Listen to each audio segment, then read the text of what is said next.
Don't allow your mind to overpower you. You really have the control over what your mind thinks.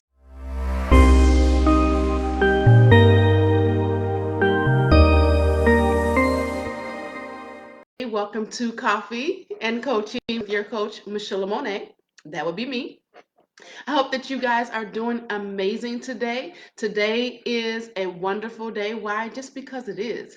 Doesn't have to be anything special happening. I keep saying that, and I'm going to keep saying that because we have to start taking in the days and taking in our moments and our experiences for what they are and not basing them off of anything else. When you can do that, then you start to live for real. You start to experience things, you start to remember things, you start to have a better life.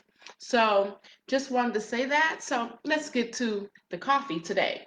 So the coffee that we have today is a maple walnut. It's a natural and artificial flavor. I don't like artificial flavored coffee. I try to stay with the ones that are naturally flavored. But this is a moose munch. Um, yeah, I have to put my glasses on so I can see. It's a moose munch gourmet coffee, and it tastes okay. Um, it kind of tastes like pancakes a little bit. So let's get to the question at hand. Today's question is, how do you rewire your mind to change something that makes you feel vulnerable and insecure to be confident and secure? And this is the answer that I gave. Creating a different mindset is not something that happens overnight. It is something that must be cultivated through time, consistency, and determination. First, realize that your mind is like a muscle. The more you, the more you, um, that's messed up. The more you give energy to those thoughts, the more active that they are. Begin to shut down negative thoughts immediately. Don't even allow the sentences to form. As soon as you can think, I can't, shut it down and speak out loud the opposite. Yes, I can, or I can do that. It doesn't matter what the negative thought is, overpower it with a positive thought out loud.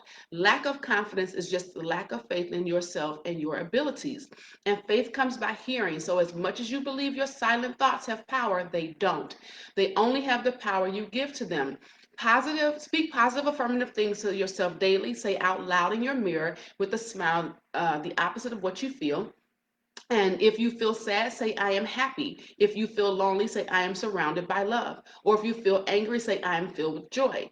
Even if you don't believe it at first, keep doing it. The repetition will pay off, and you will look up and you will see that the lack of confidence and insecurity becomes a far distant memory. I hope that this helps. You know, a lot of times people they shy away from doing things like affirmative speaking or positive speaking to themselves because it feels weird to be one in a room by yourself talking out loud to yourself. And people, you know, because the whole thing of, you know, if you answer yourself, then you're crazy, all of these different things. But if you're having silent thoughts, those silent thoughts have not been spoken. And what does the word say? The word says that there's power in the tongue. So it's not power in where your mind is thinking, the power comes in at the tongue. So if you are speaking against the negative thoughts out loud, then you're negating them, you're getting rid of them, you're overpowering them.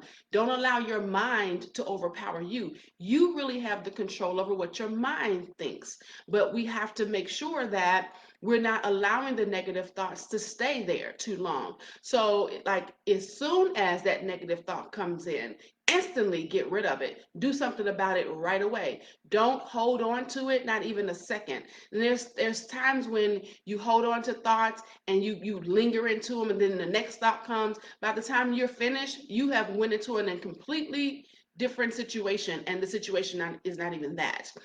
For instance, say for instance, let's go with texting because I love how couples and individuals deal with especially when they're in relationships. So say for instance, you get a text and the text doesn't sound too good to you. It sounds a little negative to you. And instead of texting back, I don't understand, can you please clarify? Or picking up the phone and saying, hey, that text came across a little bit different. I just wanted to make sure that this is what you meant.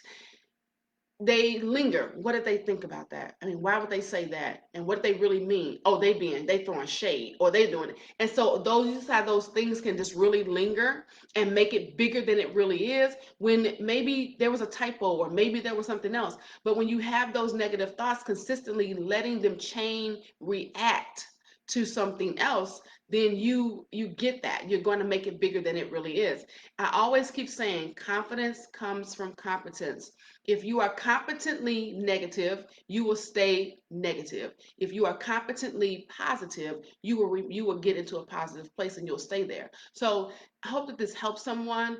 If you like what I'm doing, like, comment, and share, so that you can help someone on your page that may be dealing with lack of confidence and low self-esteem.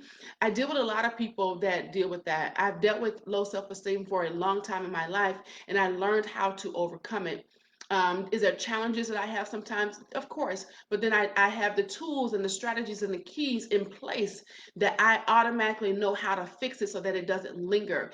Because, we have to know that we're going to be challenged every single day. This world and this life is going to challenge us in everything that we do. Even the most obedient, or the most not determined, the most what's the word I want to say? Um, Jesus, I can't think of the word.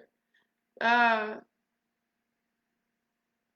the people that are the people that are most active in consistently building themselves up and strong and being confident in those things, the most confident people still have those challenging days, and they just have to know the keys and strategies that are in place in order for them to get out of that. So please like, comment, and share. Hope that this helps somebody. So if you have a question or something that you want me to answer for you, please go ahead and inbox me. You can email me at info@thecorewoman.com. You can go over to Quora, which is where a lot of my answers come from, because I'm a part of that platform, and I always answer questions. I've been doing that for about 6 years or so. So I hope that you guys have a wonderful and amazing day, and make sure that you get some coffee. It's really good. Talk to you later. Bye.